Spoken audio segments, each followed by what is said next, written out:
1 tahun ini pandemi tak kunjung reda, hanya beritanya yang agak reda, dan orang sudah mulai terbiasa dengan wabah ini. Tak seperti dulu begitu terteror, namun faktanya pandemi tidak reda. Kabar baik tentang vaksinasi tak serta-merta membuat pandemi berakhir.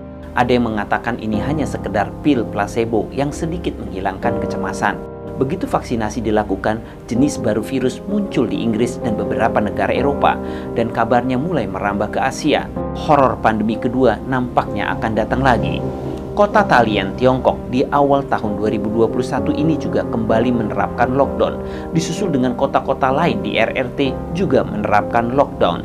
Ahli epidemiologi semisal Pandu Riono mengatakan bahwa dengan adanya vaksin tidak otomatis pandemi akan selesai. Orang masih harus menggunakan masker dan menjaga jarak sosial. Perlu bauran solusi dan kebijakan. Data World Matter Info menunjukkan tren kasus yang terus meningkat baik di level dunia maupun Indonesia. Update 28 Januari 2021, total terinfeksi di seluruh dunia 101 juta lebih dengan kematian 2.184.000 lebih dan sembuh 73.325.507 orang. Pada level nasional, kasus terinfeksi terus meningkat drastis. Menurut data dari www.covid19.go.id, angka terinfeksi Indonesia sudah menembus 1 juta. Sembuh 831.330 orang, meninggal 28.855. Namun juru wabah Pandu Riono menyaksikan data tersebut.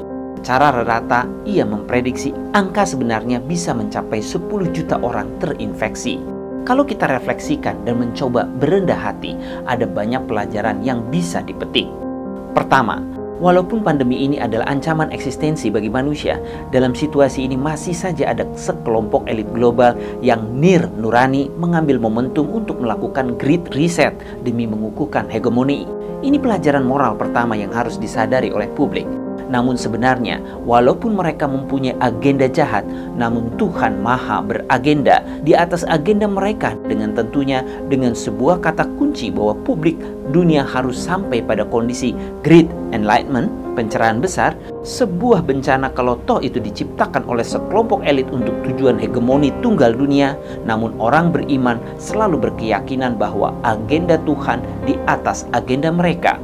Ketika segala kesombongan dan keangkuhan ilmu pengetahuan dan teknologi manusia tak bisa berbuat banyak untuk menyelesaikan pandemi, bahkan kecenderungan semakin memburuk dan manusia dipaksa untuk menyerah atau menutupi kegagalannya dengan berbagai narasi dan kontrol opini. Satu pesan kerasnya adalah manusia harus mengakui kekuatan Tuhan Sang Pencipta yang jikalau Dia berkehendak dengan sekali kibasan tangan Tuhan, penyakit seluruh umat manusia akan hilang. Dari sini kata kuncinya adalah pertobatan global. Iman, imun, aman. Kedua, kalau pandemi ini karena sebuah dosa. Untuk sebuah dosa apa sehingga menjadi hukuman bagi seluruh umat manusia? Inilah mungkin pertanyaan yang sangat sulit dijawab, bahkan oleh seorang pemimpin agama pun. Karena ini mungkin misteri yang harus dipecahkan oleh semua manusia. Apa dosa besar yang dilakukan oleh umat manusia, baik disadari atau tidak, yang dilakukan bersama-sama oleh umat manusia? Mengikuti banyak pendapat dan tokoh agama, ada banyak pertanyaan seputar pandemi ini yang belum bisa dipecahkan. Ini bisa diartikan menjadi pekerjaan rumah bagi semua manusia. Kalau boleh sekedar membaca kode alam, ada beberapa kata kunci dari wabah ini yang barangkali bisa menghantarkan suatu kesimpulan tentang dosa besar umat manusia abad ini sehingga wabah bisa datang. Anda boleh percaya, boleh tidak, tapi layak direnungkan. Ya, Wuhan, Tiongkok. Ada apa dengan Wuhan dan ada apa dengan Tiongkok? Mengulik, ada artikel berita tentang Wuhan adalah ibu kota 3 kejahatan besar. Kalau memang itu benar, barangkali ini selaras dengan kata orang bijak bahwa di mana ada wabah, di situ ada karma yang sangat besar. Tentang Wuhan, ibu kota 3 kejahatan, artikel tersebut menjelaskan ada 3 kejahatan yang dilakukan di Wuhan. Pertama, kejahatan pengambilan organ. Ini tercetus dari sekelompok orang dari kantor 610 yang membuat rencana penindasan kelompok spiritual Falun Gong yang dianiaya karena keyakinannya sejak Juli 1999. Yang sampai kini, menurut laporan 2 pengacara HAM, David Matas dan David Kilgore, bahwa praktisi Falun Gong menjadi sumber bank hidup bagi industri transplantasi organ di Tiongkok yang pasiennya dari seluruh dunia. Atas fakta ini, mayoritas elit dunia diam. Kediaman itu akhirnya membuat PKT percaya diri dengan kejahatannya, sehingga akhirnya menyasar kelompok lain seperti Muslim Uighur di Xinjiang dengan kamp konsentrasinya yang masif. Kedua, kejahatan narkotika. Wuhan terkenal sebagai sarang dan pusat distribusi obat-obat terlarang di seluruh dunia. Wuhan juga merupakan ibu kota narkoba baru karena PKT menjadikan narkoba fentanyl sebagai senjata strategis untuk melemahkan Amerika Serikat. Jadi PKT secara diam-diam mendukung produksi fentanyl dalam skala besar, dan basis produksi utama juga berada di Wuhan. Produksi massal fentanyl selain murah dan efektivitasnya luar biasa, setara dengan 100 kali heroin dan 50 kali metamfetamin. Sebenarnya dalam beberapa tahun terakhir, PKT telah menjadikan Guangzhou sebagai pusat untuk membentuk basis produksi metamfetamin berskala terbesar di dunia. Tetapi pendatang baru fentanyl Wuhan telah mengungguli pemain lama, telah menjadi raja narkoba baru. Ketiga, kejahatan pengembangan patogen berbahaya. Wuhan, tempat di mana Partai Komunis Tiongkok (PKT) mengembangkan virus di Lembaga Penelitian Virus Wuhan.